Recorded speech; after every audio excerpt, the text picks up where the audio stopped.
Cotton, linen மற்றும் காதி போன்ற இயற்கை ஆடைகள் வியர்வையை உறிஞ்சி உடலை குளிர்ச்சியாக வைக்க உதவுவதால் கோடை சீசனில் இந்த ஆடைகளை அணிவது சிறந்தது என்று நேவல் கிஷோர் கூறுகிறார். மறுபுறம் பாலியஸ்டர், நைலான் மற்றும் ரேயான் போன்ற செயற்கை ஆடைகள் உடலில் காற்று சுழற்சியை தடுப்பதோடு அவை உடலில் இருந்து வெளியேறும் வியர்வையை விரைவாக உலராமல் தடுக்கின்றன. இது ரேஷஸ், பூஞ்சை தொற்றுகள் மற்றும் துர்நாற்றம் போன்ற பிரச்சனைகள் ஏற்பட காரணமாக இருக்கும். குறிப்பாக வெள்ளை, வெளிர் நீலம், பிங்க் அல்லது லைட் பிரவுன் போன்ற வெளிர் நிற ஆடைகளை கோடையில் அணிய வேண்டும் என்று டாக்டர் நேவல் கூறுகிறார். இந்த லைட்டான நிறங்கள் சூரியனில் இருந்து வெளியாகும் அதிக புற ஊதா ஒளியை உறிஞ்சாது, எனவே இவற்றை அணிவது கோடையில் சேர்ந்த தேர்வாக இருக்கும்.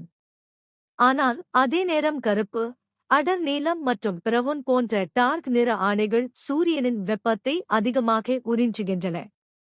இதனால் உடல் வேகமாக சூடாகிறது, இதனால் அதிகமாக வியர்வை வெளியேறும். அதுபோல கோடையில் சரியான ஆடைகளை அணிவது மட்டும் போதாது, ஆடைகளின் ஸ்டைல் மற்றும் ஃபிட்டும் முக்கியம் என்று மருத்துவர் நேவல் கிஷோர் கூறுகிறார்.